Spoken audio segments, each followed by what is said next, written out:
everybody has something. I mean, I'm not. I can see this going. After being here, so many years, I don't face any. Yeah. I'm the president, but I don't need that. It keeps you from being yourself. You got to make sure everything's pretty and perfect. Right?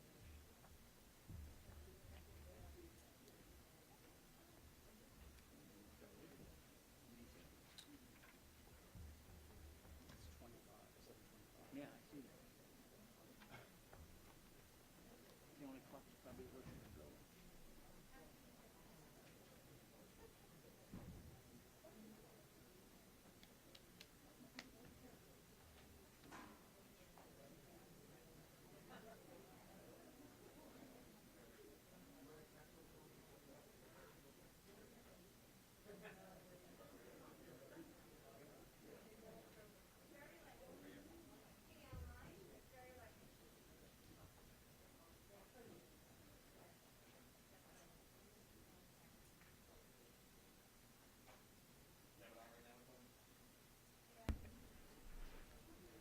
Testing.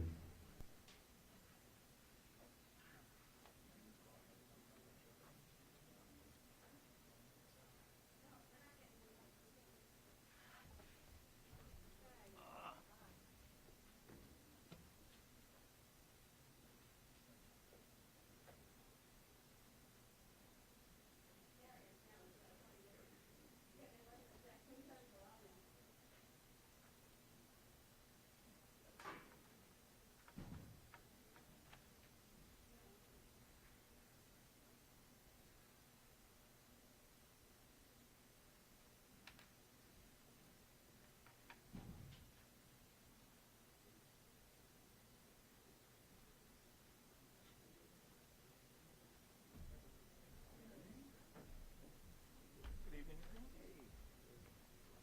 Is it done?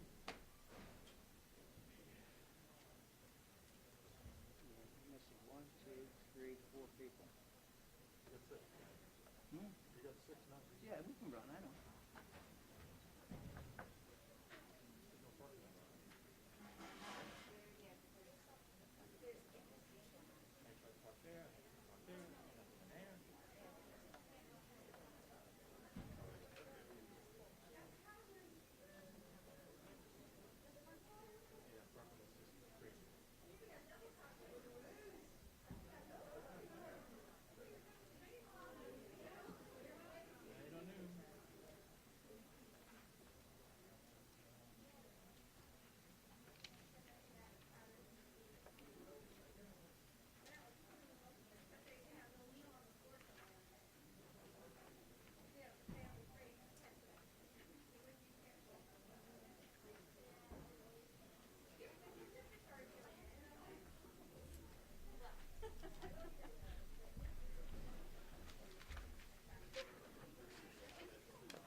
So.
Pursuant to New Jersey Open Public Meetings Act, NJSA 10-4-10, adequate notice of this meeting has been provided by advertising such notice in the Home News Tribune, the Asbury Park Press, the Board Office, the schools, and on Cablevision Channel 118 and Verizon Fios Channel 24, and by filing such notice with the Township Clerk. This meeting was scheduled for Tuesday, November 23rd. The board will take formal action on payment of bills and other agenda items. Mr. Mayor? Thank you, Mr. Carroll. The Old Bridge Township Board of Education acknowledges that the law of this state establishes that members of the public, including members of the board, have the right to record public board meetings using audio or video recording devices, provided that that act of recording does not interfere with the business of this public board meeting.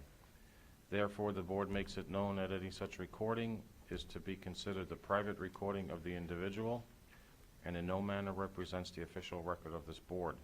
The board therefore takes no responsibility for such private recording and completely disavows any future use. Thank you. Roll call, Mr. Mayor? Ms. Burns? Ms. Burns is not able to be here, nor Mr. DePrima tonight. Ms. Callie? Here.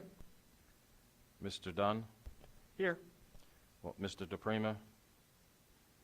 Ms. Ellis Foster? Here. Mr. Giordano? Here. Mr. Sulikowski? Here. Mr. Weber? Here. Mr. Carroll? Here.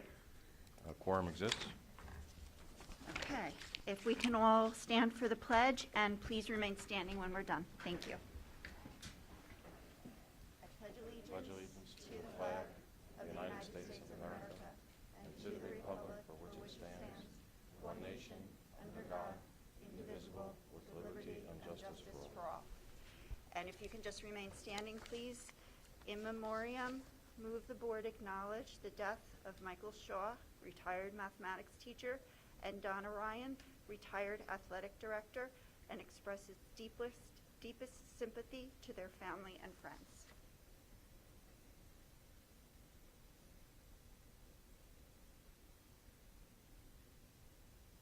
Thank you.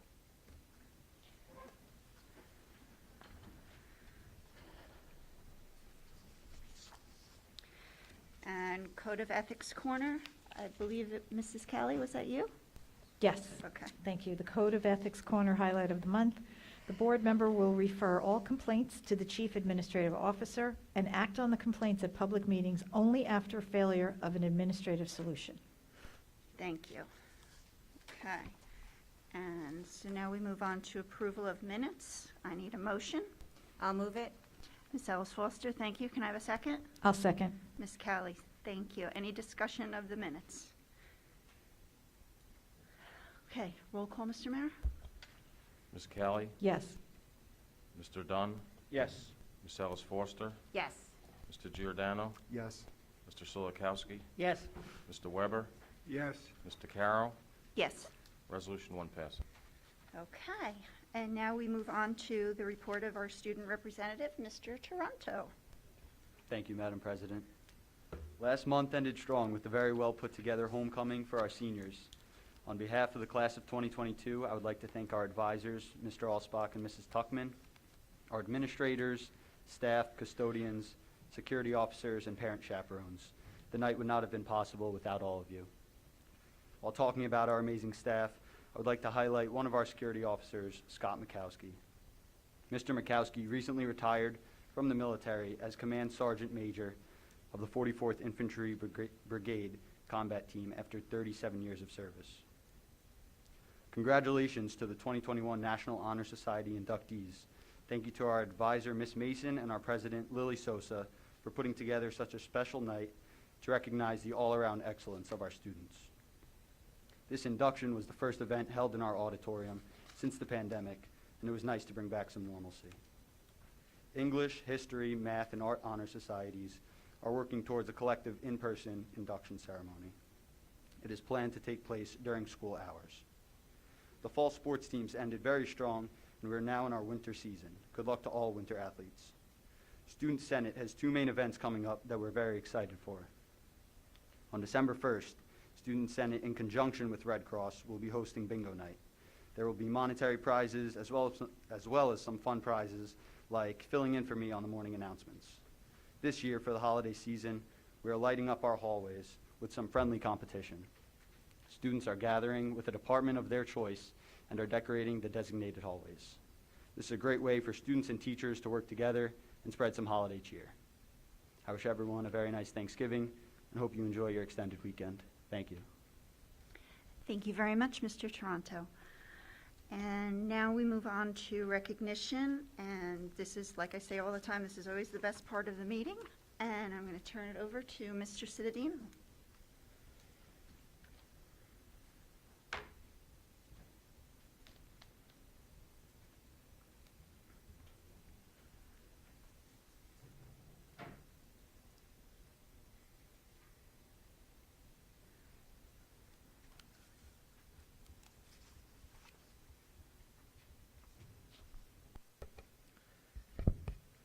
Thank you, Madam President.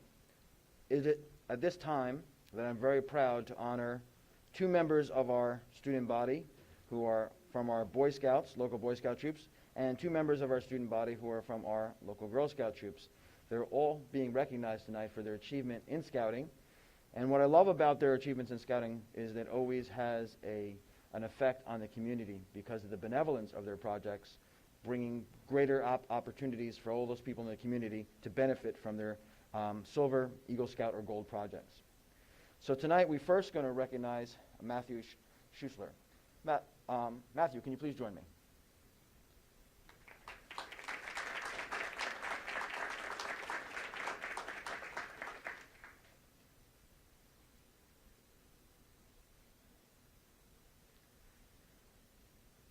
And at the conclusion, we'll have all of the scouts and that are here to join their peers for our one picture on the side over here. Maybe we'll do it on stage. It's probably better. Okay. Move the Board of Education to recognize Matthew Schussler, a 12th grade student at Old Bridge High School, for completing the requirements to reach the rank of Eagle Scout for his Boy Scout troop. Matthew has completed the Eagle Scout beautification project at St. Mary's Church in South Amboy and has passed his board review. Matthew is now an Eagle Scout and the highest rank in scouting. Thank you, Matthew.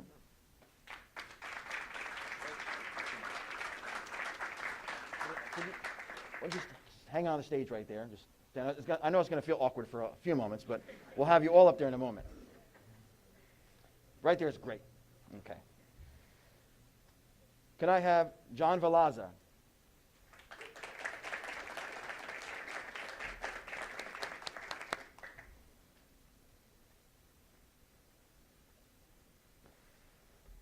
Move the board to recognize John Valaza, a 12th grade student at Old Bridge High School, for completing the requirements to reach the rank of Eagle Scout in his Boy Scout troop. John has completed his Eagle Scout project at Old Bridge Elks Lodge and passed the board review. John is now the Eagle Scout, the highest rank in scouting.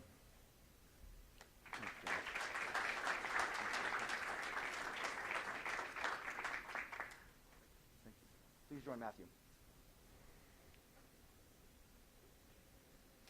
Move the Board of Education, Emily Bannon from the Girl Scouts, please come up.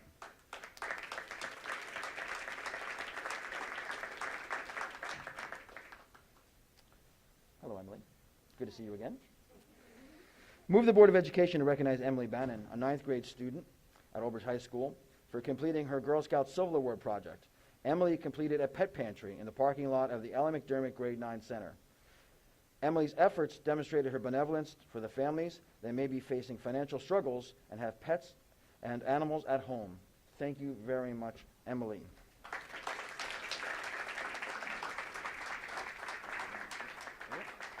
We actually have a picture of the pantry, so. Thank you. Now, sometimes some of our young scouts like to do the work without drawing attention to themselves. So I'm just going to read Myvi's. So move the Board of Education to recognize Myvi Gillick, a 9th grade student at Old Bridge High School, for completing her Girl Scout Silver Award. Myvi built a buddy bench at Voorhees Elementary School. The buddy bench is a place where a student can sit if he or she has no one to play with. When students notice a student on the buddy bench, they come over and they invite that student to join them in a game at recess or activity. So thank you very much, Myvi. I will make sure we deliver this to you, but here is a copy of Myvi with Dr. Ferry, and I guess, I'm assuming it's Myvi's mom, working on the project. So thank you very much.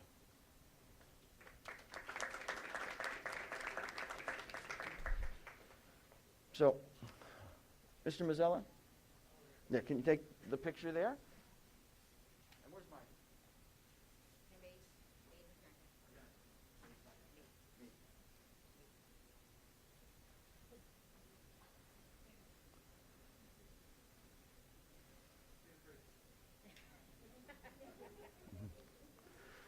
Thank you very much to our scouts, and thank you very much, Mavie.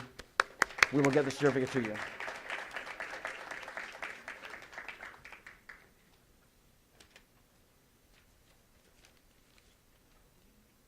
Speaking of someone who is uncomfortable when receiving recognition, at this point, I would like to have one of our paraprofessionals from the district please join me at the dais, Nancy Coughlin.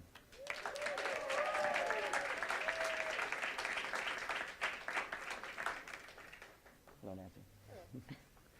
Now, I've come to know Nancy for a very long time. I remember the first time she came to see me about a project that she wanted to collect goods and for the less fortunate. And it's not something she had to do, but it's something she wanted to do because it lives in her heart, being good to other people. And that doesn't just end with her personal life, it also continues on to her professional life. She is known to be someone who's warm of heart and kind to all the students that she serves, and her peers look up to her for her style of education and what she does for everyone in the community.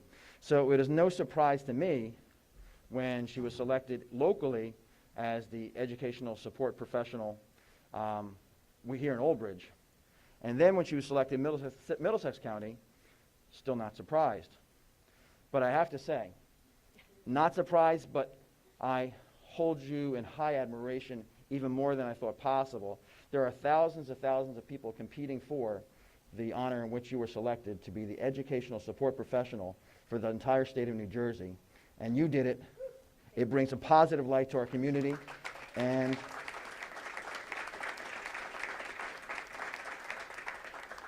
I know you do it out of love for what you do. So I'm presenting you with this certificate of recognition. Thank you. I'm also presenting you with these flowers. You're welcome.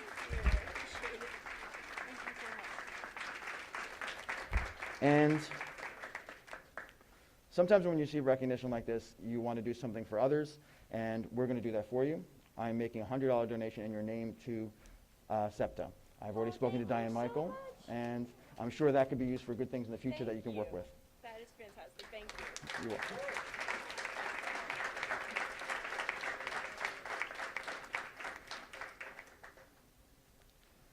Madam President, that concludes recognition.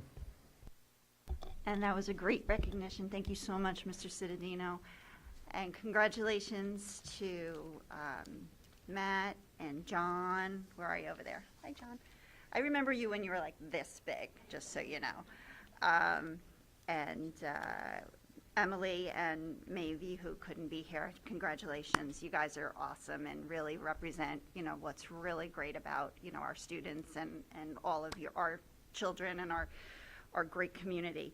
And Nancy, I'm not Mrs. Ellis Foster, so I'm not one to cry, but I actually was, you're just awesome. There are no words. Thank you so much for everything that you do and have always done.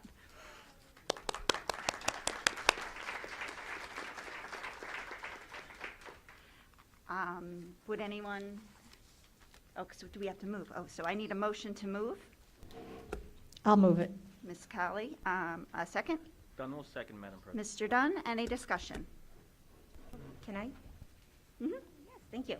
So, thank you to our scouts. I know I always talk about this. So today I did wear my mom Eagle Scout. So I know your moms are going to be and dads are going to be excited about getting their pin. So Matthew and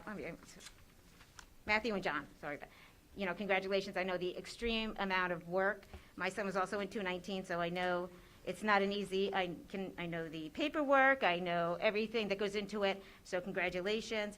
And to Emily and Maeve, Maeve's dad called me that she couldn't make it, so hopefully she's watching on YouTube. Maeve, we're so proud of you, and Emily's so super proud of you.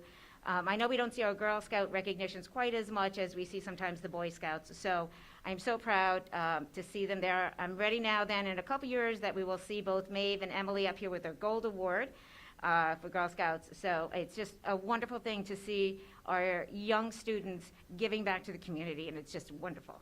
And so Nancy, I just so proud of you. Love you, love you. And I'm not crying. Oh, come on. But no, you just always give, whether it's a ride in the golf cart when it starts to rain, or any of the projects you're doing here. So blessed to have you. Madam President? Yes, of course.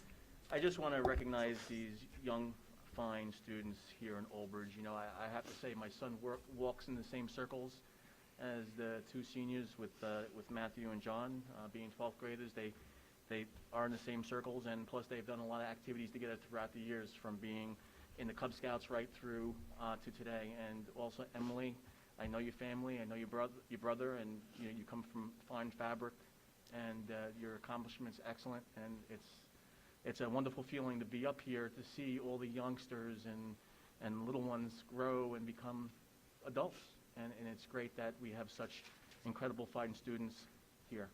And I want to thank the parents especially for raising such wonderful and fine children, and it's a reflection on Old Bridge. Nancy, Nancy's been a fixture here for many, many years, and she's always been a staple at meetings and doing the right thing for our students. So congratulations again, Nancy. And all this collectively is an incredible testament to Old Bridge Township. We live in a great town, and everyone that's here is here for a reason. And we look to support and love one another, and this is just one of those great occasions where we can celebrate. So thank you again. Awesome. Anyone else like to Mr. speak? Carr, me? Yes.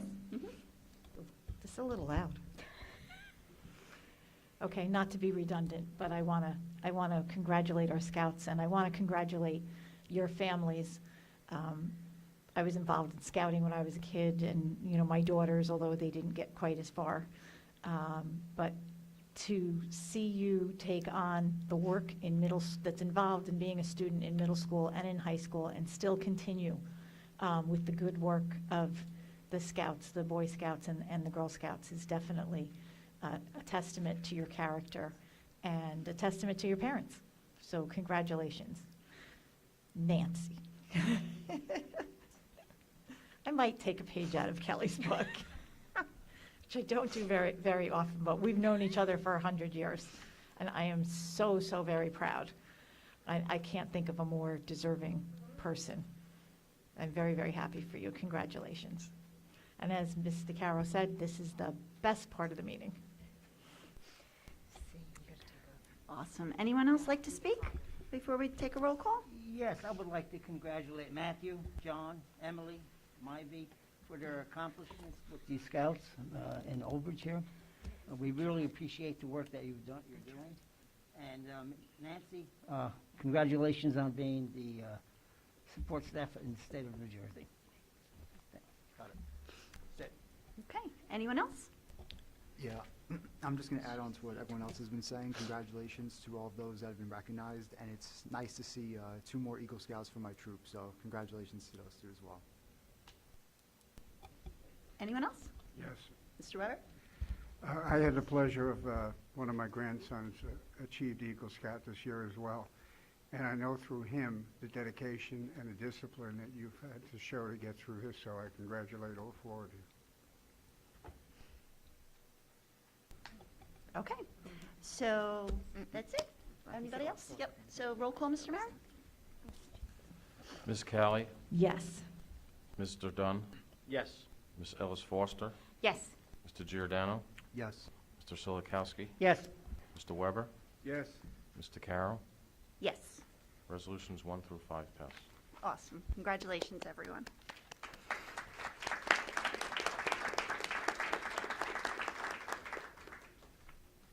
Okay. Okay, now we move on to our superintendent's report.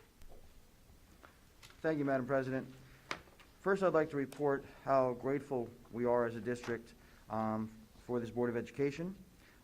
We recently had the ability to have members of the Board of Education deliver thank you cards with explicit reasons why this board is thankful to us, signed by all the board members. It was delivered by Ms. DeCaro, Ms. Ellis Foster, and Ms. Callie at all of the schools, transportation sites, central administration, and for maintenance today, they delivered that to me today. So I want to be thankful for them and share that thanks for our staff. Our staff is working extra hard during this time of year, and we are grateful for them. That includes everyone from who's working inside the classroom in the schools to our transportation facilities during the trying times that they're going through. Our maintenance, their job only gets harder now as the weather begins to change and it becomes more treacherous for them, so we appreciate the work that they are doing. Our people working and serving our students within our schools with their food and nutrition programs. We are fortunate to have the staff we have, and we're grateful for them and thankful. We're thankful also for our parents and our community partners that has made this difficult beginning to another year very successful thus far, and our students for continuing to do the right thing and demonstrating the growth and all the reasons they make us proud, like of our 4 students who are here being recognized tonight. So as this time of year we reach out and thank everyone and we come together in thanks, I just wanted to make sure that everyone knew that this Board of Education and this administration is thankful for our educational community. We also have with us tonight Dr. Calandria. She's going to deliver our progress towards goals with our fall data review. So at this time, if Dr. Calandria can go to the dais.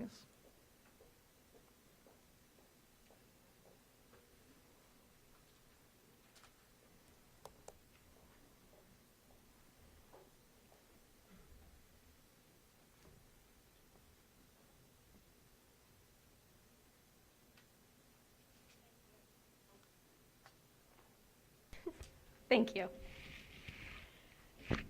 So tonight we're going to go over some of the information that we were able to gather through our fall data for students, academic, and we have some social, emotional, and behavioral information as well.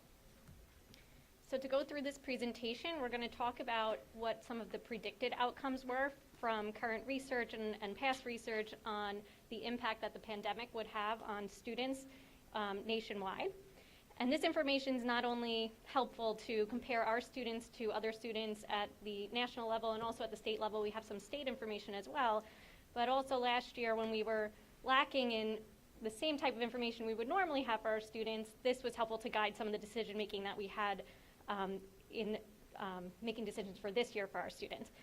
Then we'll go into what we actually found in Old Bridge, the outcomes for our students K through 8. The high school, it's a little bit different because it's very content area specific, so we're going to focus on K through 8 for this particular presentation. And then we'll talk about what we did as a district to address these needs past, current, and then also some future plans. This is all a summary, so there's a lot more that has gone into all of this, but just to provide you with a summary of what we can for the purposes for tonight. So we'll look at specifically math, ELA, and then social and emotional and mental health. So some of the things that we found in the research last year and going into this year, some of the predicted trends that we would see for the students coming out of the pandemic was that there would be a greater impact in the area of math. So some of the research showed that maybe the percentage of learning gains in reading would be about 44%, 66% in math. Another study found that it would be about 67% in math and 87% of the gains in reading when compared to previous years. So to summarize that, you'd see about an impact between 13 to 34% in the area of ELA and about 33 to 56% in math. So math not only being hit harder, but also substantially more. Something else that we looked at when trying to compare our student information to other information, there's national data from the National Assessment of Education Progress that tells us that even pre-pandemic, in terms of the United States, that math in general, in terms of proficiency level, is a bit lower than what should be expected. So about 34% for students in 8th grade and 41% for students in 4th grade nationwide. Another thing that came out of the research was that there was a predicted achievement gap that would be greater than normal. So about 15 to 20% in terms of the increase in an achievement gap. So something that we know already about our students when we think about an achievement gap. There's something called the Matthew effect that's always been true. It's basically the concept of the rich get rich and the poor get poorer. And with education, what we know is that around 3rd grade, about if a student is struggling and doesn't have the appropriate interventions, then their rate of improvement is significantly slower than the rate of improvement for students who do not have struggles with math or reading, and that gap just continues to grow. So what the prediction was is that gap is not only going to continue but also increase as a result of the pandemic. In particular, this information was consistent with research that came out of the state of New Jersey and also national research, that the particular students that would be impacted most would be students with disabilities, struggling learners, English language learners, low-income students. There was actually one study in particular that found that in a remote or hybrid setting that students, low-income students would log into their remote instruction only 60% of the time when compared to students from high-income families, about 90% of the time. So that exacerbated the issue. And then another great area of concern that there's a lot of research behind is the mental health concerns of students coming out of the pandemic. So right now it's estimated to be about 45% of students facing mental health concerns, in particular anxiety, depression, and while we all know this is important, and I see that information coming in on our surveys that we have from the community and parents and teachers, the impact on the learning process is one of our greatest concerns, which is why we want to address this. So when students have heightened anxiety or they're worried or they're feeling frustrated, the part of the brain that works to have them learn, like to convert the information they're learning in the process to their long-term memory is not activated during that time. So it's really difficult for them to actually engage in the learning process. So that's why it's one area that's of particular importance to us as a school. So just some statistics for you. This was also consistent with information that came out of the state. So increase in mental health emergencies for adolescents, in particular 12 to 17 with about a 31% increase and a 24% increase for children ages 5 to 11. Teenage girls were identified as even a particular group that had an increase by 51% for visits to the emergency room for mental health concerns. Now we're going to go into what we found at the district level. So we examined our data in several different ways. We probably went further into the data analysis than any other district that I know. So we'll talk a little bit about that. The types of assessments that we use here, if you look at pre-pandemic, there's we did focus mostly on easy CBM for our math and ELA at the elementary level. And middle school is more IXL, and high school is mixed assessments, again, because of that content area specific information. Going into 1920, again, we started with easy CBM at the elementary level. By the end of the school year, it was difficult. We couldn't assess the students in the same way because with easy CBM, and it's important to note for reading, they're all one-to-one fluency measures, which is really, really important for teachers to be able to gauge the different areas of reading for students and their skill development. So then going into last year, we relied solely on IXL for that exact reason. And then this year, we have easy CBM for our reading, math, IXL for elementary, and then middle school IXL and high school is again mixed, but with more IXL that we use at the high school level to assess student needs. The types of reports that we have and we look at, they're pretty extensive. There's probably hundreds of pages. We're just going to summarize only the overall main points for you tonight. But we look at the district level, not only in comparison to national norms, but also what we do is take it a step further and look at our district norms so we can see exactly where our students are in comparison to the district average under the conditions this year. We look at the particular schools and then at the teacher level for each individual student. And again, that was from Dr. Ferry is the one who does these analysis through sort of the score reports. So we look at our elementary risk levels for math. We look at it in terms of IXL for far below, below, on level, and above level. And I'll summarize this further. I know there's a lot of numbers on the screen, but ultimately what we found, what you want to see is about 80% of students on grade level from the core instruction alone. Statistically, that's what you would like to see. What we see is around third grade is where we start to see the impact the most, and then 4th and 5th grade is greater impact from there. Again, this is something that we did see as a predictive occurrence that was happening in the research. So we did anticipate that we would see some of these numbers in math in particular. In terms of ELA, when we look at easy CBM, the areas that we see the risk that is off from what you would want to see from statistically for that 80% of students with success is our first graders and second graders. And we drilled down further for these, and we'll go into that when we talk about what we did to address these needs. When we look at the comparison, so what we also did was we took it further and we looked at the risk level for students according to the NJ SMART data from before the pandemic, and then the information that we have from Easy CBM, IXL, and also Start Strong. Start Strong and NJ SMART data is only available for 4th and 5th grade in terms of those types of reports. And we did find that we were right within those ranges, with the ELA being between 13 to 30% of an impact, and with the math being anywhere between 30 to 50% of an impact. In particular, with our ELA for elementary, those first and second graders, the target areas that we found were the letter sounds, phoneme segmenting, and word reading fluency. And then with math, we were looking at algebra, algebraic thinking, and geometry in terms of the particular areas. And again, this is a very broad summary. We looked at much more detailed information as well. In terms of middle school, with our ELA and math, for the percentages far below, on, and above grade level, we did see an impact in all areas, particularly in math in 6th, 7th, and 8th grade, and the trend for each went up as the grade levels went up. So to look at the data in comparison to pre-pandemic, we did have some higher risk levels in terms of math for 6th, 7th, and 8th grade. That's something that was actually pretty on point with that national average when I went over those scores earlier about what we see in terms of the nation. But also we always kind of looked at that as an area where we wanted to increase math time in the middle school for these reasons, even prior to the pandemic. So that's how that block scheduling conversation even started.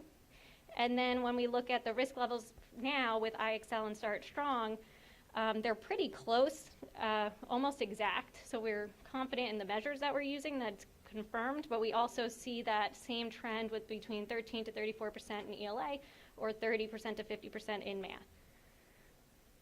So some of the areas when we look at it specifically with ELA, some of the strongest areas that were pretty much on grade level were vocabulary, writing strategies, and then weaker areas were reading strategies, grammar and mechanics, math, numbers and operations, algebra and algebraic thinking, and the weakest measurement, geometry, and fraction.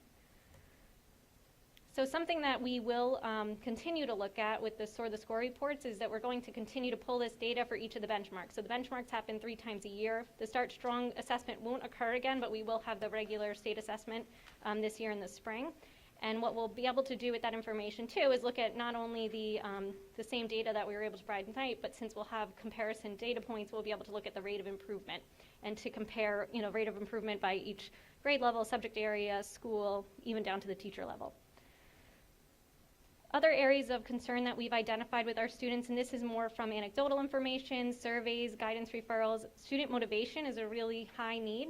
We found that that's an area that is lacking, and if we really think about the information that we're seeing with the academics, it makes a lot of sense. If we think about that Matthew effect again, around the same grade level, 3rd grade or so, is where if the student's continuing to struggle, we start to see that motivation go down, and by middle school, that disengagement. So we really want to focus on that with our professional development and conversations with teachers this year. And then our school and classroom routines, just kind of getting back into that routine of school. We saw that as a difficulty for a lot of our students. Our teachers expressed that very often, just trying to get that back up and running. And then social and peer relationships, students were impacted by not having that constant peer interaction. So something that we did even last year, like I said, the conversation started even just looking at that predictive research of what we could do as a district. So we started to take action even, last year, probably January is where a lot of the conversations started. And then what we did currently at this school year, there were decisions that right when we got the data, within days and maybe even a week, we made multiple changes in terms of professional development decisions, And we'll go over that today. And then also, what are some of the future plans that we have based on all this information. So some of the past actions, we implemented the CARES program last year in the spring. That was K through 8. I think we were one of the only districts that actually did that for all of their schools. So that was something that, for the students that did participate in the program, we got a lot of positive feedback from parents and from the students. And then in the summer, we offered pretty robust ESSER programs. That was K through 12, and they were targeted specifically by grade level based on the needs that we were already seeing. So you could see K through 2 was isolated, and that was very forced strategy because we knew that some of those early reading skills would be something we'd want to focus on. We also had the first 20-day plans with all of our department supervisors and through central administration for teachers to help the students transition back into school, into full-time in-person instruction. And then there's constant collaboration between central administration, supervisors, directors, principals, teachers, child study, everybody in between to look at professional development and the needs and how we plan for those. So some of the big areas that we focused on were universal design for learning, equity and diversity, and grading.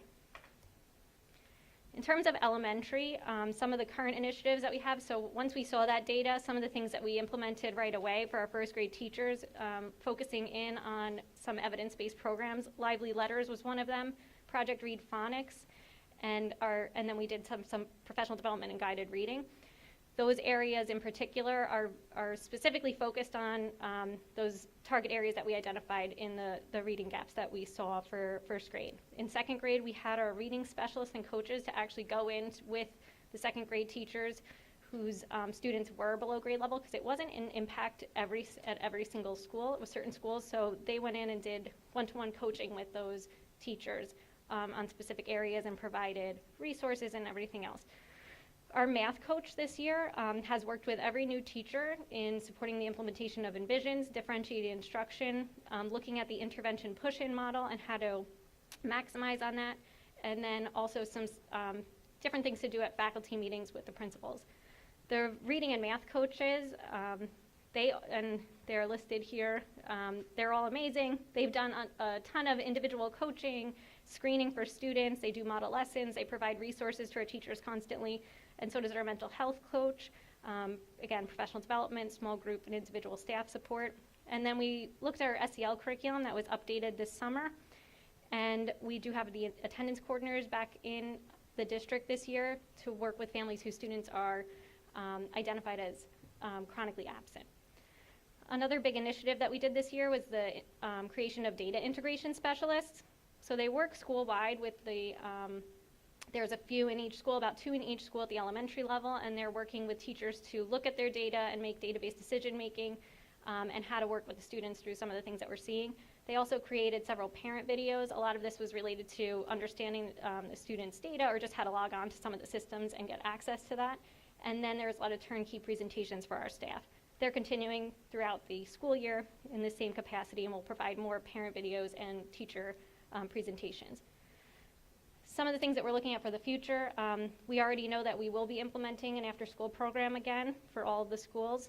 And then we will also have a summer program similar to last year. And then we'll continue with our coaches. In middle school, as I said, with some of the anticipated needs, we did transition to block scheduling. That increased our math time at the middle school level significantly. We're hoping to see a huge impact in that area.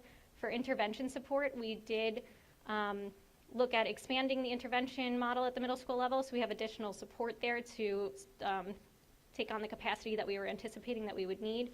We also looked at the tiered process. We did some professional development lately in just setting good target goals for each of the students who are identified as at risk to make sure that that rate of improvement is higher than the average rate of improvement so we can close that achievement gap.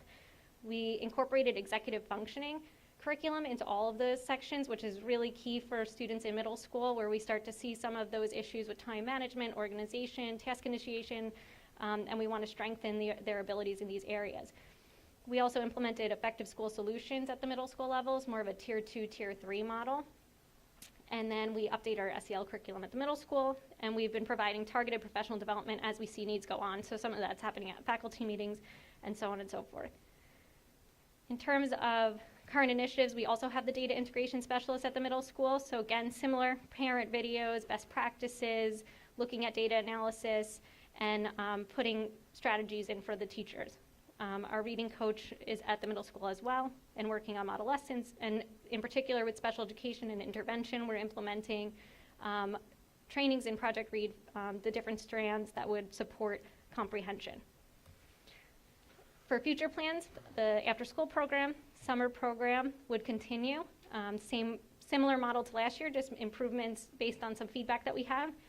We'll continue with effective school solutions, and then we want to look at that professional development for that student motivation where identified as a need, and our SEL expansion. At the high school, we also have the data integration specialists. We implemented a new intervention program up there it's called the academic mentoring program, similar to the intervention model at the middle school, and also including that executive functioning curriculum. And we'll continue to provide that in the future with the after-school program and summer program as well at the high school. The after-school program at the high school was not in place last year, so we're going to expand that to the high school level. Most importantly, our staff. So I'm one of the people who has the pleasure of working in all of the buildings, so I see what's going on a daily basis. I can't even begin to describe how dedicated the teachers, the counselors, child study, everybody, the administrators are, and they're working constantly to think of ways to improve everything for the students, and we're in good hands. So I believe that with the data that we will have updated, not only for the fall benchmark, but by the spring benchmark, that we're going to see that those gaps close significantly, because I witness to the work that's taking place on a daily basis. Thank you, and thank you to Central Administration, Mr. Citadino, Dr. Hoker, Dr. Tui. I know they work around the clock to ensure that all of this is possible. So thank you, guys.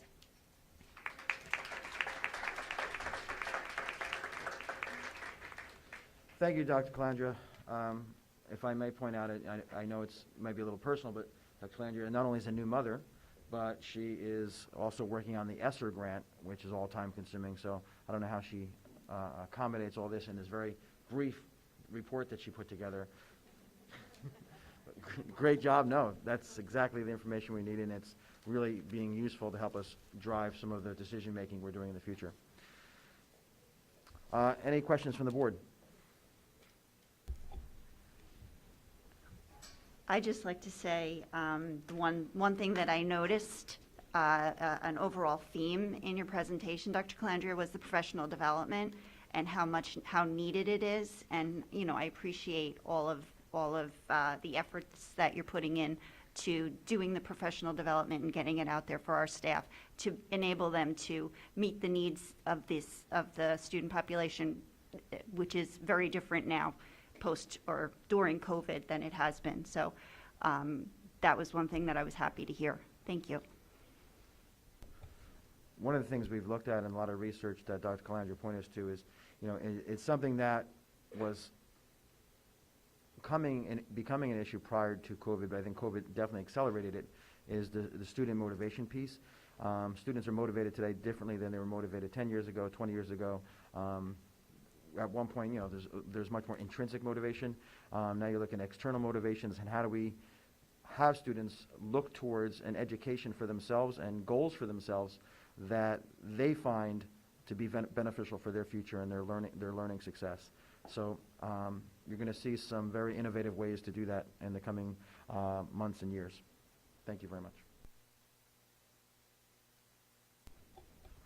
Any other questions from the board?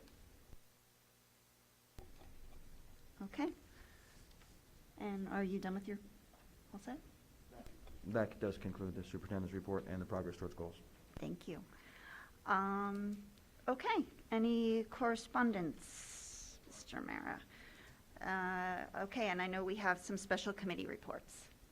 So who would like to go first? Okay, we had a meeting last month, and it was curriculum and technology overview. Okay, Ms. Karen Hicks, supervisor of CTE and nursing, she went over the Perkins State report and the changes in it. Articulation agreement with certain private sectors.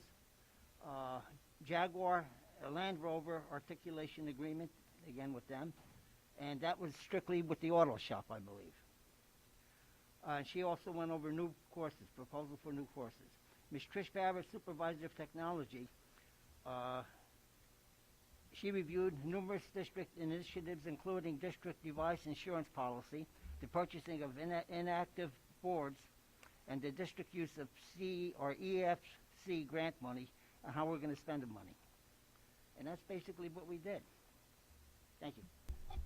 Thank you, Mr. Solokowski. Does the board have any questions for Mr. Solokowski on the curriculum report?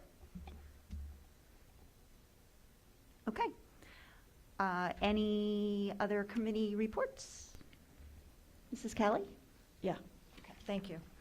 As Mr. Cittadino said, Mrs. DeCaro, Ms. Ellis Foster, and I, and Mrs. Burns was going to accompany us, but she wasn't feeling well. As members of the Community Relations and Engagement Committee and working with Dr. Holker about the direction of that committee, we, started discussing how the staff is working so extremely hard, particularly, I mean, they work hard all the time, but extremely hard this year.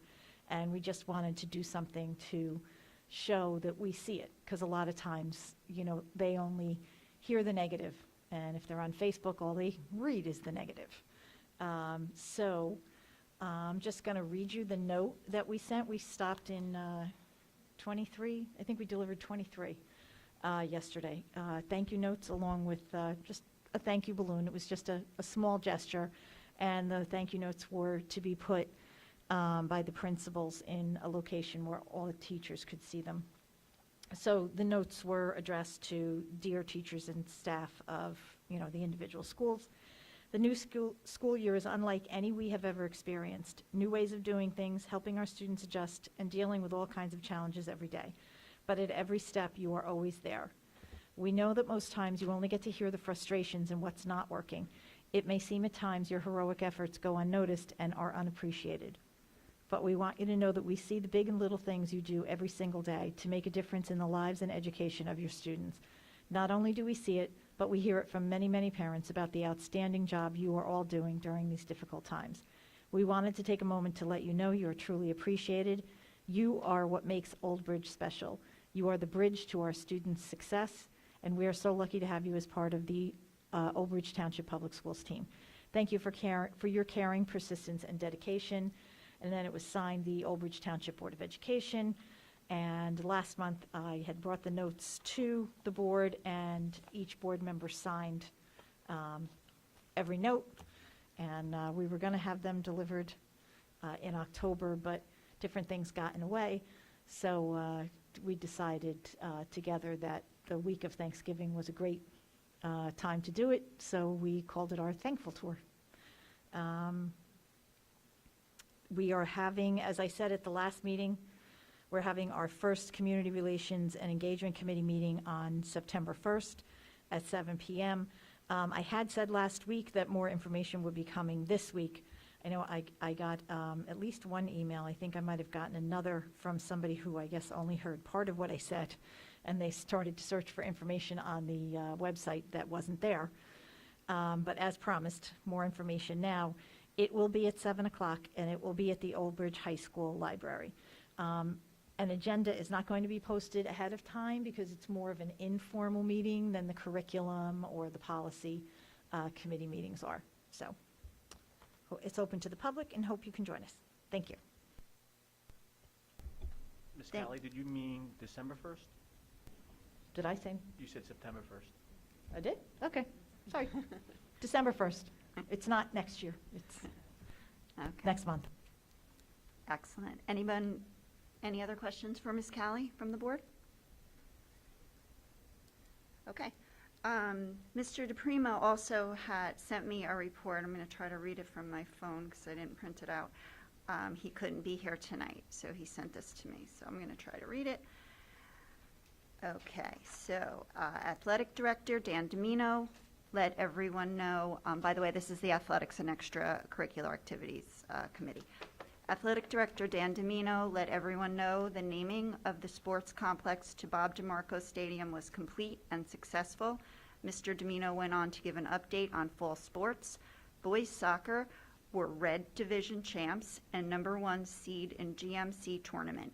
Girls soccer made semifinals of GMC tournament. Cheerleading were game day GMC champs. Football went 6-2 Red Division champs and were undefeated in the Red Division.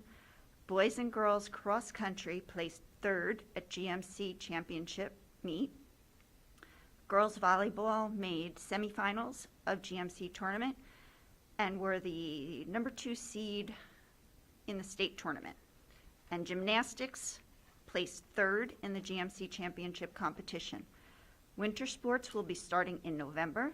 It was also discussed that the OBHS PTSA should have more responsibility in, the maintenance of the concession stand. Wait a minute. And Arts and Culture Director Anahita Keeler gave an update on elementary music. Students will be introduced to the ukulele as they start to learn music. Music teacher Tony Good will be starting a quote-unquote School of Rock program at Sharath School. And Ms. Janks will be working with Play Unified.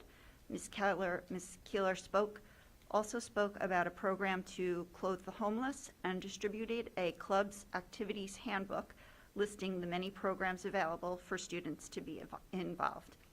And that is the athletics extracurricular report per Mr. DePrima. Thank you. Is there any other? Yeah, Mrs. DeCaro? Oh, I'm sorry. Oh, hi. So sorry. Where are you? Mrs. Ellis Foster. I have a committee report from the Long Range and Strategic Planning Committee that met on October 21st. We had a Zoom meeting because the agenda item was a presentation from Marianne Friedman, who is our New Jersey School Board representative.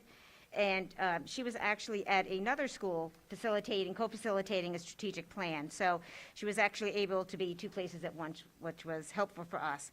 And she gave us an overview of 2 different models that New Jersey School Board uses as partners to facilitate strategic planning. There's over 100 school districts that utilize them. They're a great group to use because they understand the interworkings of a school district. And Marianne herself, knows our district, so that's very helpful in somebody helping. So she gave us both models. We had some people from the public, had some really great discussions, and in true Old Bridge fashion, we didn't like either one of them. We wanted something special. We wanted a little mix of both, which is something that we can get adapted to do it. But the whole intention is, in June, end of June, our 5-year plan is up, and we, really want to work on a new one. Now, the recommendation is this process not start until January when the new board comes on board, so they have, ownership of that process. But a good idea that was presented that kind of melds the 2 plans. There's one that takes several months, about 6 months. There's one that takes about 3 months. But both of them are community-based, that use community input throughout the whole process and in meetings, coming up with what's important for the district to work on, what should be the areas of focus, like we did last time. So it's a great opportunity for the public to come together and work with everyone. So one thought was, once these general topics and these guides of what we should focus on are determined in partnership with the community and the board and the administration, is that we leverage our committee structure as a way to use them and keep those initiatives ongoing, so that they're always a discussion item, there's always community input, and that they continue to be a living document and we continue to work on them. So that was a recommendation of how we can leverage, kind of that hybrid of the plans. Also, some really great ideas, and it's included in the updates to the board, of ways to engage the community using multiple communication mechanisms, and how can we really get the most participation. The nice thing of some of these committees that was recommended by the structure by the New Jersey School Board is that a person doesn't have to go to every single meeting. So, everyone has very busy lives, that they can contribute to any part of it. So I think it's going to be, hopefully a great process in the spring, late summer, spring, that builds the next strategic plan for the school boards. For the district. And board members not only received this update, but also the presentation from Marianne on the various options. So that is that report. Thank you very much. Any other reports? I think we're good? Okay. Okay. Anybody have any questions on any of the reports? Okay. So we're going to move on right now to the hearing of the residents on agenda items only. So if you have something that you'd like to speak about on the agenda, if you can come up to the podium, state your name, and list the specific agenda item that you're discussing.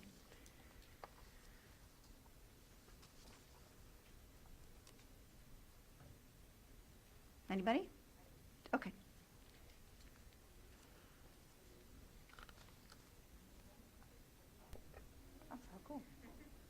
Hi, everyone.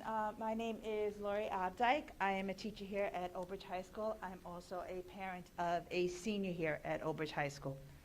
The agenda item I'd like to discuss is the one with the resignation of Janine Arciero. I just want to publicly thank Janine. I was very fortunate.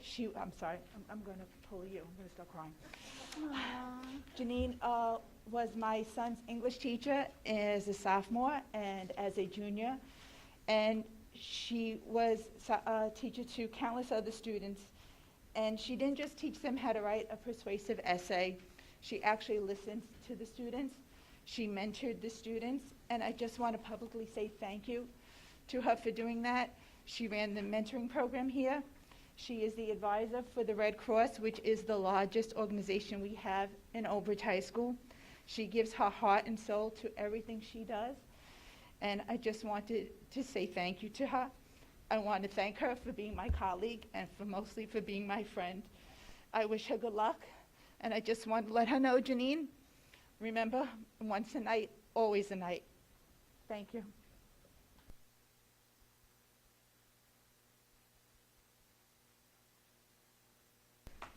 Thank you, Mrs. Obdike. Would anyone else like to speak on any agenda item? Okay, seeing no one? Mr. Carroll, I have, Yes. Mr. Carroll, Yes? I have three Oh, I'm items to sorry. read that was sent to the Couldn't board tell where that was secretary coming email. from. Go ahead. Sorry, my glasses are steaming up. The first one is from Maria Lomagno. Dear Mr. Sulikowski and the Board of Education, I would like to bring to the attention of the Board of Ed about a curriculum issue on language learning disability or LLD program at Carl Sandburg Middle School. In SY of 2019-20, my sixth grader in LLD was doing below grade level in math in comparison to my third grader who was also in the LLD program. My third grader was actively using grade level and visions math, and my sixth grader was not. During this time, a group of parents and I who have children in Sandburg and have also been members of the CPAC, or Special Education Parent Advisory Group, formally met with administration about systematic issues with the curriculum as one of the topics. Unfortunately, the pandemic happened and remote learning was initiated as the entire country was under quarantine. Pursuing this issue with the school in a remote learning setting was futile.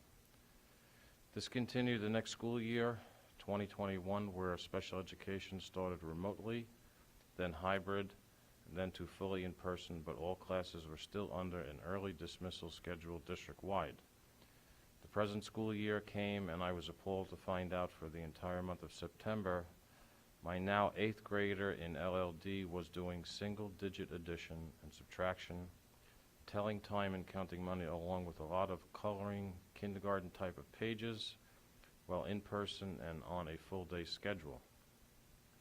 I spoke to the teacher about it and told her that since school was back to its regular schedule and in person, that it was time to step it up. I questioned the teacher as to when the class will learn visions math. The teacher instead initiated an IEP meeting to change all my 8th graders' core subjects into a pull-out resource placement. Although my 8th grader is finally using grade-level textbooks, including Envisions Math, in the resource setting, the problem in LLD at Sandburg still remains. This is unfair and discriminatory to the students who had remained in the LLD program and for the future students that will be coming into the following school year at Sandburg. My child in the LLD program in the elementary level has never stopped using Envisions Math prior and/or during the occurrence of the pandemic, whether in remote, hybrid, or in-person learning. Why is Sandburg not teaching Envisions Math to LLD students in the middle school? Is our district going backwards? The district paid a huge investment for all students to learn Envisions Math. They had invited parents to take workshops so they could help support their children at home. I went to this workshop twice. There should be no excuse for teachers not to go through an Envisions workshop if they will be teaching math in school. Our CPAG has mentioned this issue during their meeting with the special services recently. However, we need the BOE's help to seriously look into this issue and make sure that changes will occur for the future LLD students in Sandburg in SY 2022-23 by holding the administration accountable to teach the curriculum to our children. Thank you very much for listening. Sincerely, Maria Lomagno.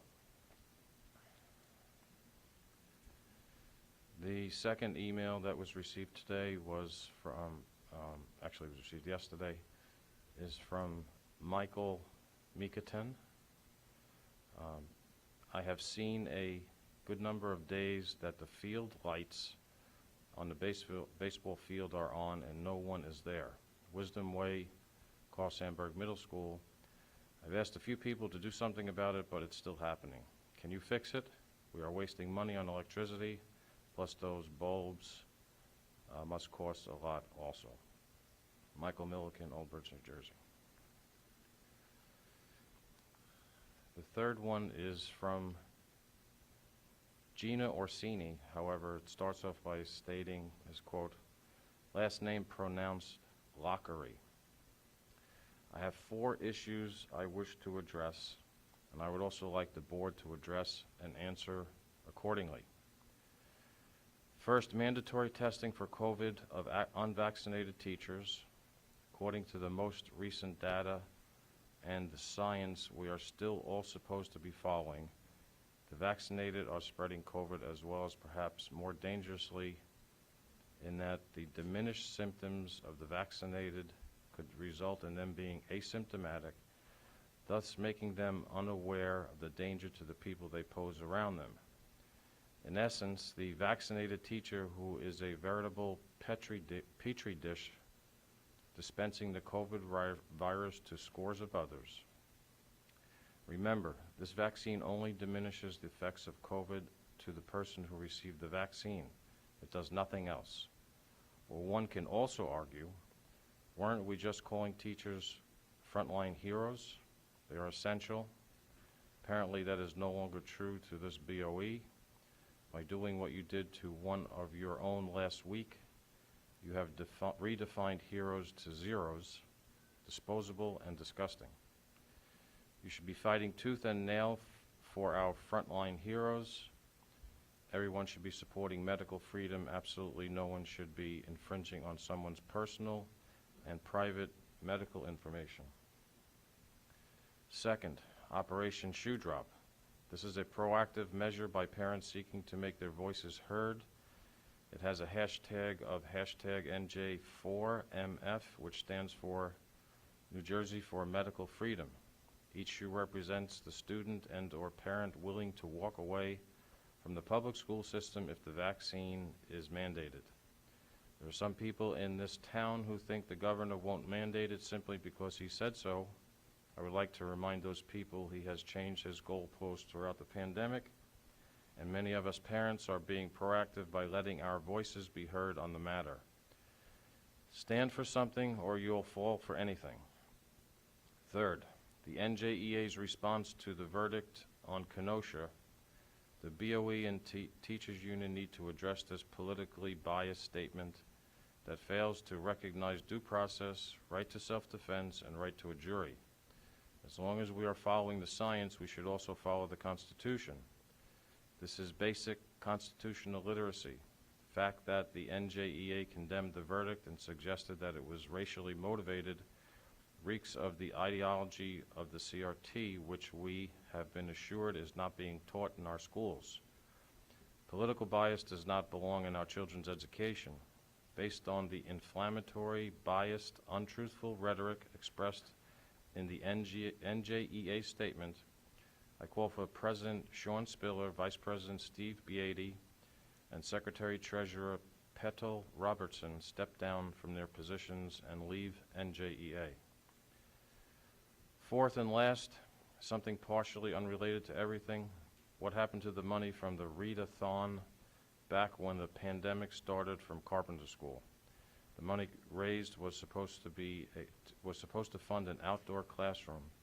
My child wasn't going to elementary school just yet, but I was donating to many of his friends and read-a-thon pages and continue to wonder where my money and many other parents' money went. Our children could have really benefited from having an outdoor classroom last year. Why is everything that could help the children just not getting done or falling by the wayside? Show me that you care. You show everyone that you care by actions and not words. Unquote. Thank you. Is that it, Mr. Mayor? Okay, thank you. Any comments from the board? Yes, I received quite a few emails on the LLD program at Sandburg, and I would like the administration to look into this, please. Thank you. Okay. Any other comments? Okay. Is there, just to address the field, the lights at Lombardi Field, we do have they have to be left on? Is that? I wasn't aware of that question beforehand. I'll check into that to see if it's a security issue, which lights are on. I know there are certain lights that are left on 24 hours that are kind of there for safety measures, but I'm not sure, we're talking about the field lights or those safety lights that are on. Okay, thank you. And I forwarded you, Mr. Cedar, just today, an email that I had gotten about this, so we'll look into that. You will look into that. Okay. Any other comments? Okay. We'll close the hearing of the residents, and we will move on to policy. And we're going to present, this is for first reading. Does anybody have any question or discussion about policy? No? Okay. Hold on. All right. Moving on to curriculum and professional development. We have resolutions 1 through 3. Can I have a motion, please? Callie will move. Thank you, Mrs. Callie. Can I have a second? I'll second. Thank you, Ms. Ellis Foster. Any discussion? Yes, Mr. Kara, Yes. on item number 1, we are administratively removing Pet Center, Old Bridge. Okay, thank you. Any other discussion? Seeing none, roll call, please. Mr. Dunn, Yes. Ms. Ellis Forster, Yes. Mr. Giordano, Yes. Mr. Silikowski, Yes. Mr. Weber, Yes. Ms. Callie, Yes. Mr. Carroll. Yes. Resolutions 1, 2, and 3 pass. Okay. Athletics, we have resolutions 1 and 2. Can I have a motion, please? I'll move it. Thank you, Ms. Ellis Foster. Can I have a second? I'll second. Ms. Kelly, any discussion? Yes. Yes, why are we rescinding this person on Resolution 1? What is the question? No, I said, what's the reason for rescinding the employment of Danielle Pierce, item E? They're no longer interested in the position. Any other discussion? Roll call, Mr. Mayor? Ms. Ellis Forster, Yes. Mr. Giordano, Yes. Mr. Solikowski, Yes. Mr. Weber, Yes. Ms. Callie, Yes. Mr. Dunn, Yes. Mr. Carroll. Yes. Resolution 1 and 2 pass. Okay. Moving on to finance, we have resolutions 1 through 9. Can I have a motion, please? I'll move it. Thank you. Can I have a second? I'll second. Thank you, Ms. Ellis Foster. And any discussion on finance? I don't have a discussion, but just for voting purposes, I'm just going to do an abstain on one of them, so does it have to be removed, or do you want me to just say it in the vote? Okay, cool. Okay. Mr. Carroll, who's the second? I'm sorry. Ms. Ellis Foster was the second. I believe Ms. Callie was the first? in the Yes. motion? Okay. Any further discussion? Okay. Yeah, sorry. This is going to get brought up later as we go in specifics of where the grant money's going. But I just want to make sure that we're not abusing this grant money that we'll be getting. But I'll get into it in the specific items later. But I'll still approve it for this one. Okay. Roll call? Mr. Giordano, Yes. Mr. Solikowski. Yes. Mr. Weber, Yes. Ms. Callie, Yes. Mr. Dunn, Yes. Ms. Ellis Foster. I'm going to abstain from number 5, but yes on everything else. Mr. Carroll. Yes. Resolutions 1 through 9 pass. Thank you. Now we're moving on to non-certificated personnel office. We have resolutions 1 and 2. Can I have a motion? Then we'll move non-certificated personnel As office, revised. items 1 and 2, Okay. Items 1 and 2 as revised. as revised. Okay. And can I have a second? Callie will second. Thank you. Any discussions? Okay. Roll call? Mr. Solikowski, Yes. Mr. Weber, Yes. Ms. Callie, Yes. Mr. Dunn, Yes. Ms. Ellis Foster, Yes. Mr. Giordano, Yes for 1, no for 2.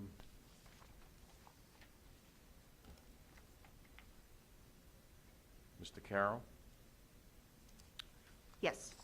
Resolutions 1 and 2 pass. Okay. Nothing under non-certificated personnel operational, so we move to non-certificated personnel other. And we have resolutions 1 through 10. Can I have a motion, please? Giordano motion? Giordano, thank you. Can I have a second? Dunn will second. Mr. Dunn. Any discussion? Okay. Roll call? Ms. Callie, Yes. Mr. Dunn, Yes. Ms. Ellis Foster, Yes. Mr. Giordano, Yes. Mr. Solikowski, Yes. Mr. Weber, Yes. Mr. Carroll. Yes. Resolutions 1 through 10 pass. Thank you. Certificated personnel now. We have resolutions 1 through 16. Can I have a motion, please? Callie will move. Ms. Callie, thank you. Can I have a second? Giordano second? Mr. Giordano, thank you. Any discussion? Mr. Carl? Yes. If I can, I will echo what Mrs. Updike said and about Janie Arcieri. She is just a wonderful teacher, full of life. My daughter said one of the coolest chaperones at Disney. Always there for the kids, so best of luck. And I still have your number, so we'll be in touch. And I just wish you all the best. Thank you. Thank you. Any other discussion?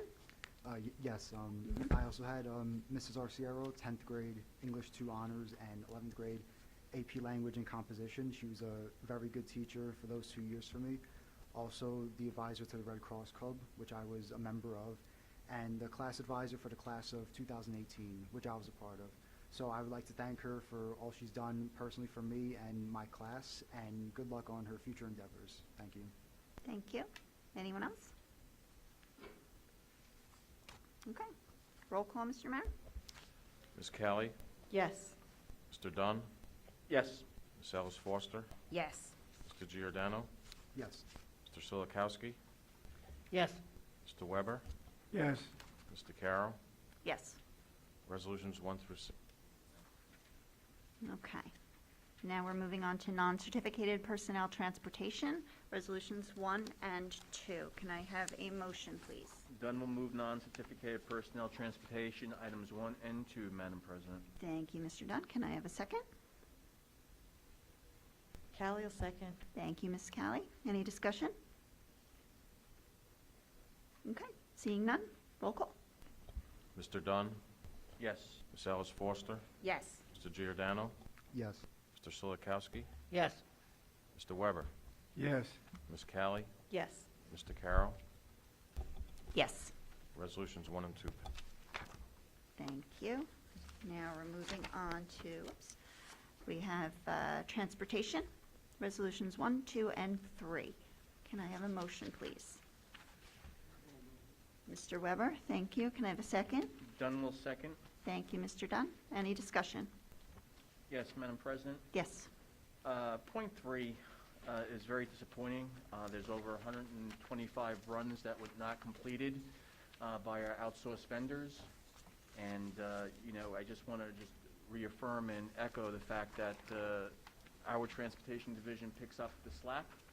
And it's very important to recognize the hard work of our bus drivers who are employed by the Old Bridge Public Schools, because they always go way beyond what's required, and this is a testament of what they do with 150 runs that were not filled by our outsourced vendors.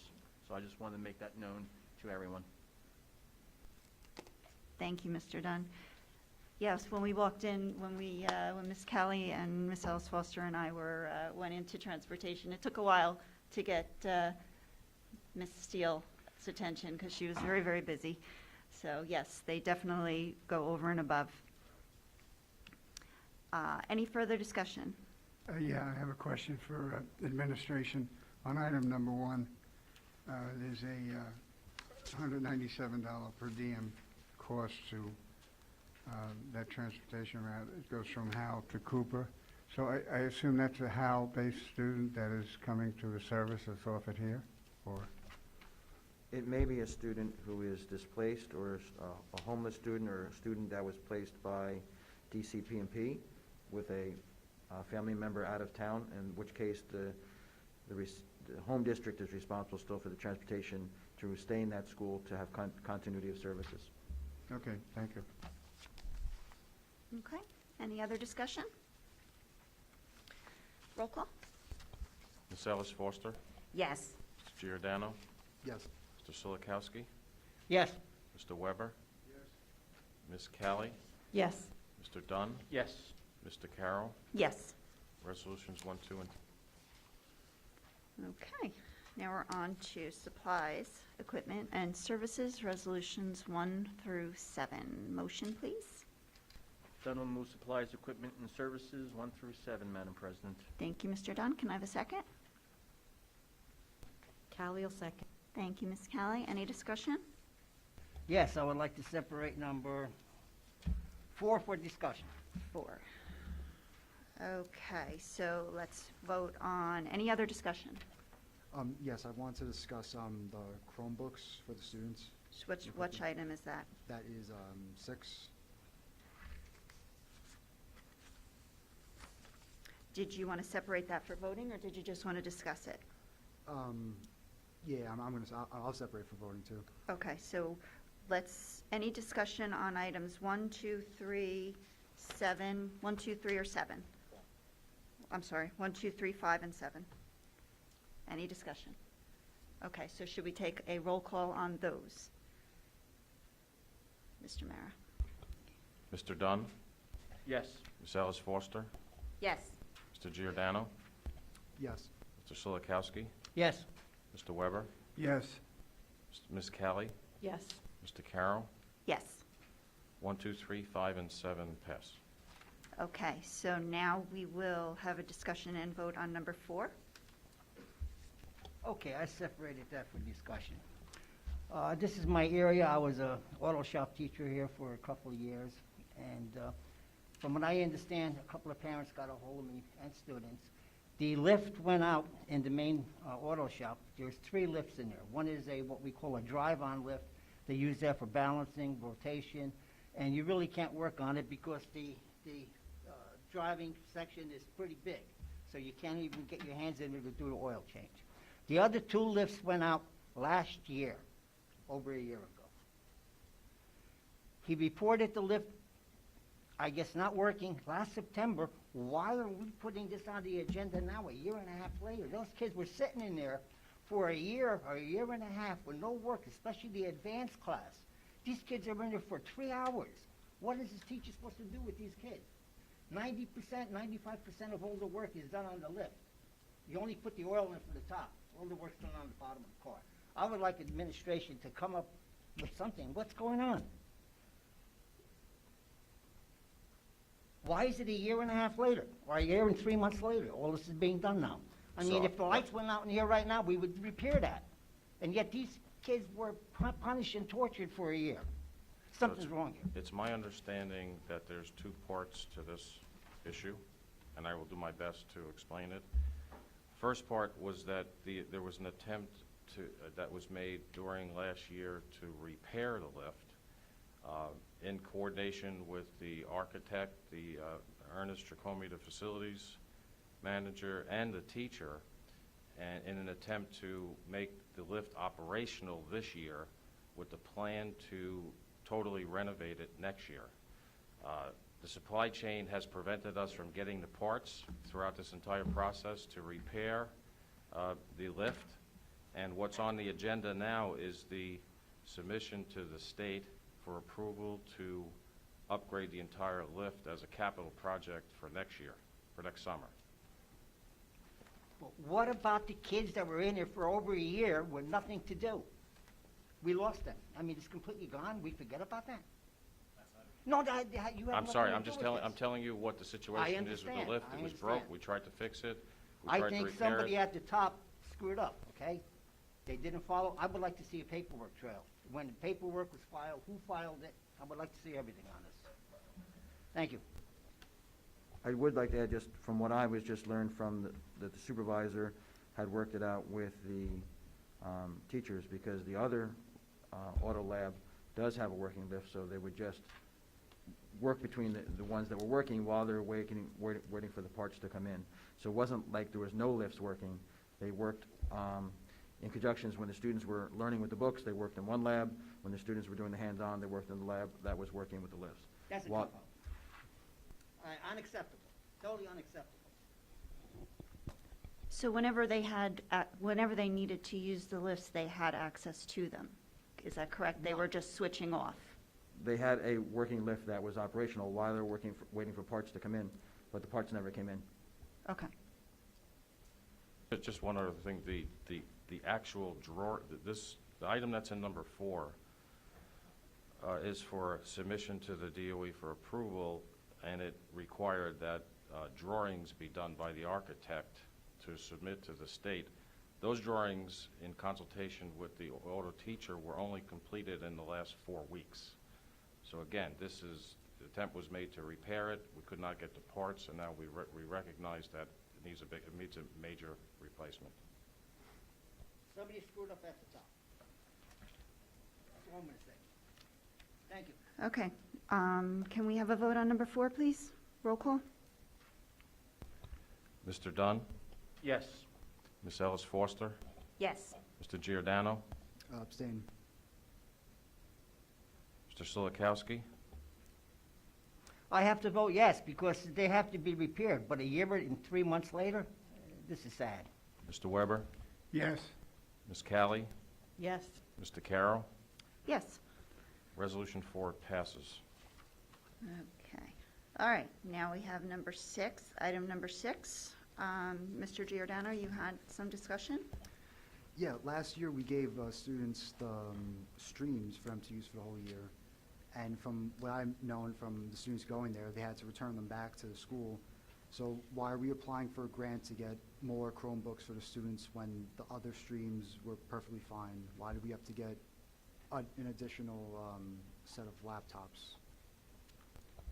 This is federal money that's being awarded to all school districts throughout the United States. It's not grant money. It's money that it's technically E-rate money, which is money that is generated from a charge on everyone's telephone bill. And this money became available through federal government notification in June that this money would be available and funded. And we simply applied for it, and I'm speaking a little bit secondhand here, based on the number of devices that are in the district that are approaching obsolescence, which is approximately 6,000 that were purchased 4 years ago, and based on the financial need of the students. So this is really, it's not a grant, it's something that is being provided, if needed, by the E-rate program.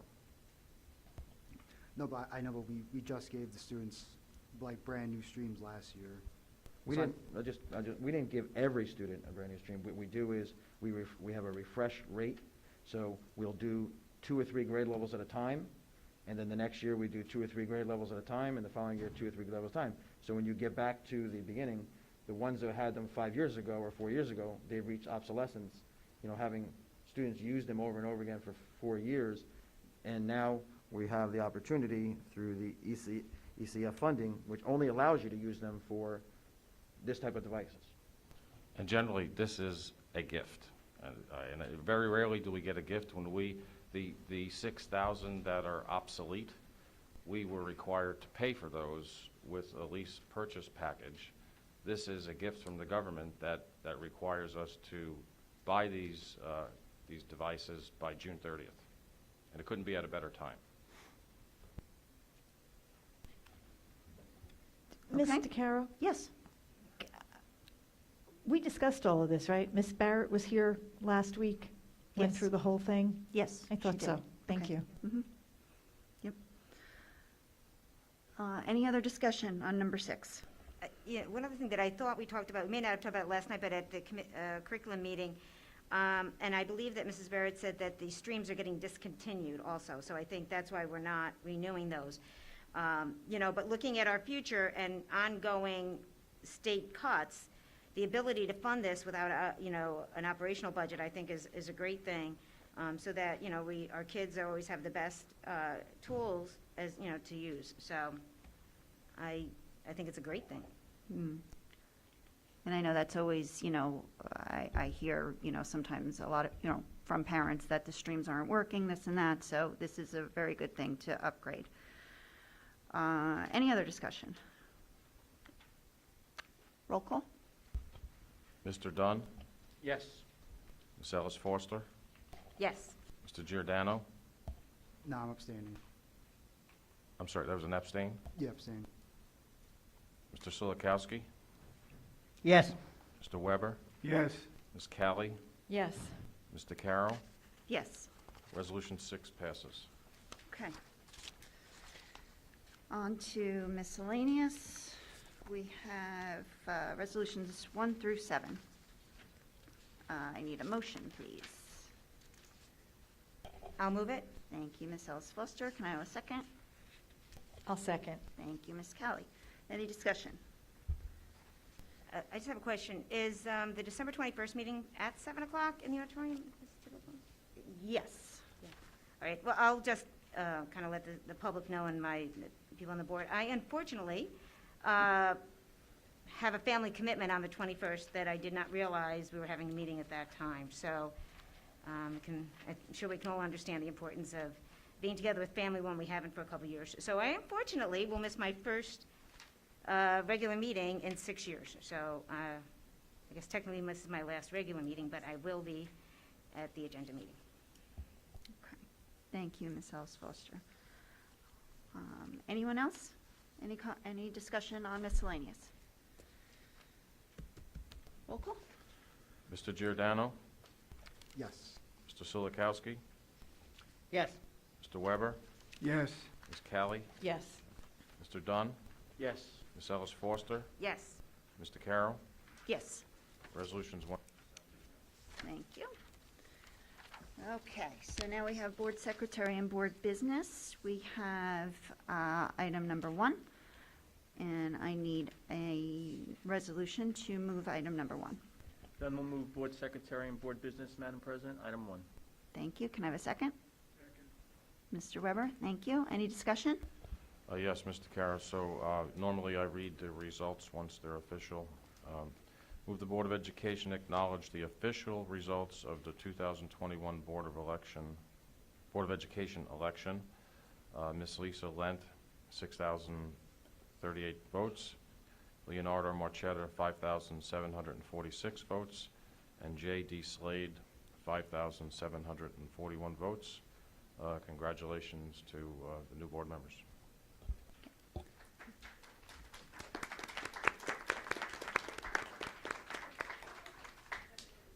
Any discussion from the board? Okay, I would just like to, once again, I said it last week, but I'd like to once again say congratulations to our board members. I see 2 of you tonight, and congratulations and good luck. Any further discussion? If not, roll call. Mr. Sulikowski? Yes. Mr. Weber? Yes. Ms. Callie? Yes. Mr. Dunn? Yes. Ms. Ellis Foster? Yes. Mr. Giordano? Yes. Mr. Carroll? Yes. Resolution 1. Okay, now we move on to hearing of the residents on any school district issue. And again, if you can just go to the podium if you have something you'd like to say on any school district issue. Just 5-minute limit, and just state your name, please. Okay. Seeing no one? Okay. All right. We are closing the hearing of the residents. And moving on. Old business. Does anyone have any old business? Yeah, I have a bunch of stuff. So I would like to apologize for all the students that have had educational and mental damage as a result of the closing of the schools for over a year. And I tried my best to speak out against it during 2020, and we tried to do the best we could under what we were allowed to do as a Board of Education. And to the emails, I did stand up for the teacher yesterday that was getting terminated for not getting the testing done. And for the resolution we just voted on, people in their personal lives, just remember that there's no such thing as obsolescence. You know, if you have things that work, please use them and don't spend money that you don't necessarily have to spend on to have the newest thing if things work fine. But that's what we do here, so I'm going to abide by that. And that's it. Happy Thanksgiving. Thank you. Anyone else have anything from old business? Okay, new business. Nothing? Wait, Mrs. DeCaro, I don't know if this is old or new, and I don't know, you know, who's watching, but it's almost Thanksgiving, and there's still some political signs up. So, thanks. Thank you. And, okay, Would this be to go to the order, Madam President, as well, or? moving right on to that, Mr. Dunn. Great. So I'll start. First, I want to wish everyone a happy and joyous Thanksgiving holiday. As we all know, Thanksgiving is a family-centered holiday, and we have a lot to be thankful this year. And I think that we all should celebrate openly and do what's necessary with our families, because this is a great American family holiday, and it's important that we thank our lucky blessings that we all got through this pandemic safely, most of us, and it's a good time of year. Additionally, I want to sincerely congratulate Lisa Lent, Leonardo Marchetta, and Jay Slade for being elected to the new upcoming board in January. I know that the election cycle was very difficult for a lot of us up here, but like I have mentioned before, I wanted people to run for office. I don't think it should be always the same people, and obviously the calling worked. We had 7 individuals who ran for president, and we have 3 new individuals who will be seated up here on the Board of Education, and I want to sincerely thank them for running a good race that specifically addressed a lot of the topics that were concerns with our parents and within our school community, and I look forward to a lot of good things from these individuals. With that said, I'll address myself next month. I will be here, obviously, and again, I want to congratulate them for their seating on the Old Bridge Board of Education come 2022.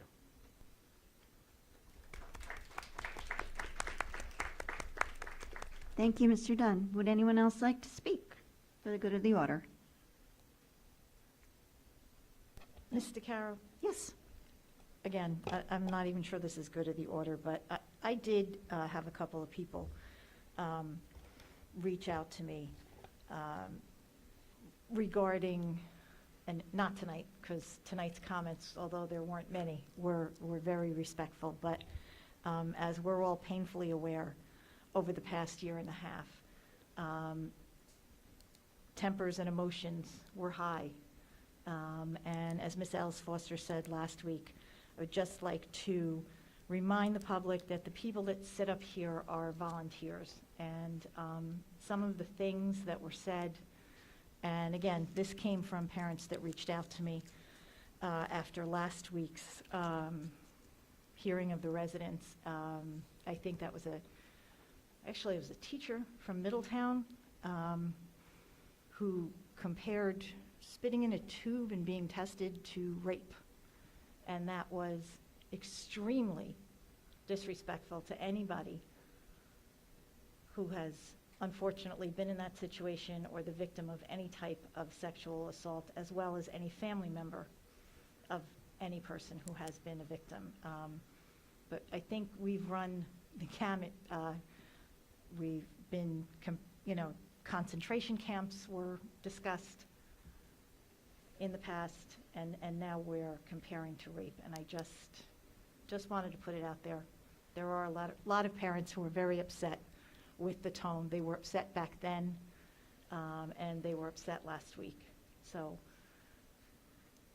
tensions can run really high, and we're here to listen to everybody. And as Ms. Ellis Foster said last week, a lot of the votes that we have to take, we're required by oath to uphold the law.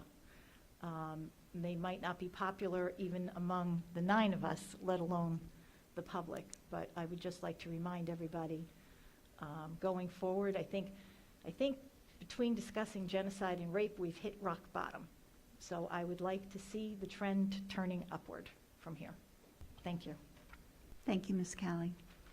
If I recall, the woman who made those statements, which I don't think were particularly appropriate, does not live in Old Bridge and does not teach in Old Bridge. So this was not said by an Old Bridge resident to Old Bridge residents. Oh, no, I'm sorry, Mr. Weber. I thought I said I believe she was a teacher in Middletown. Yeah. No, I don't know. Doesn't matter. Regardless, people should speak respectfully at the podium, because it is very true. We're all human beings. We don't just sit up here, we're not like statues that just sit up here. We are human beings. We are residents. We are members of the community, and we all do care very, very much. And we do have to listen to everything. It is very important that we do. All residents have to have a voice. But I do hope moving forward that there is less heat and less, I understand people are passionate, but we really do have to uphold laws. And the one thing that that really, it's frustrating as a board member, because we do have to follow the law. We do have to follow executive orders and, the legislature. And, if people are unhappy with legislation and executive orders, the place to go is Trenton. That's where you need to focus your energies, is Trenton. Call your legislators, call your assemblymen, call the people that actually can affect change. We cannot here. We cannot. And that's a fact.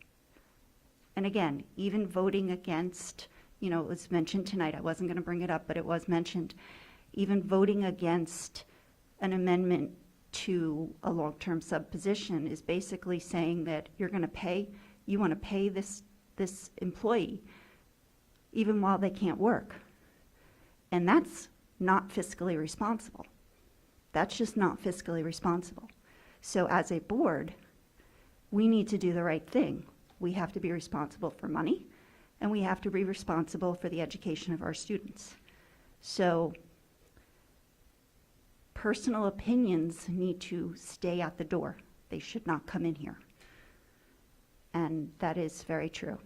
So that's all I have to say. And let me stop, move forward to a new thankful. It's Thanksgiving weekend. We're moving into the holiday season. And I wish everyone a wonderful Thanksgiving and a wonderful holiday season. I already got my Christmas stuff down. So, you know, my sister's cooking, so I don't have to worry. And I wish everyone a wonderful holiday. I didn't ask everyone if anybody else had anything to say. Just one bit of recognition and then a positive note. Linda Costa is a German teacher in the district. She was awarded the Outstanding German Educator Award for K-8 education. She was invited by, and we've invited him here, New Jersey Senator Sam Thompson is going to deliver her proclamation. We're going to do so at the December 21st meeting. Thank you. And I have one comment. Mm-hmm. Wunderbar. I'm sorry. Okay. I thought so. I just wasn't sure how that, okay, whatever. Okay. Mr. Parton, do we have an executive session? Yes, we do. You need a motion for executive session for discussions of facilities and some attorney-client privilege items. Okay, so No, I have to say something first, because I was called out on a thing I voted on. So I did point out the statute where it says you can't coerce or unduly influence someone from medical research, which is what these tests are. So I did uphold the law, so I did the right thing. But I know a lot of people don't like to question what they're told, and they don't research the statutes, but I could send the statute to anyone that wants to see it. Thank you. okay. I'm sorry? You need a motion for that exec session. Thank you. Motion for executive session, please. I'll Done. move it. Then we'll second. Thank you. All in favor? Opposed? Abstentions? So And- we're going to executive session at 21:14. And we will not be back, so thank you all for coming. And I have to talk to you. God, 9:20, 9:14. I hope so. It should be quick.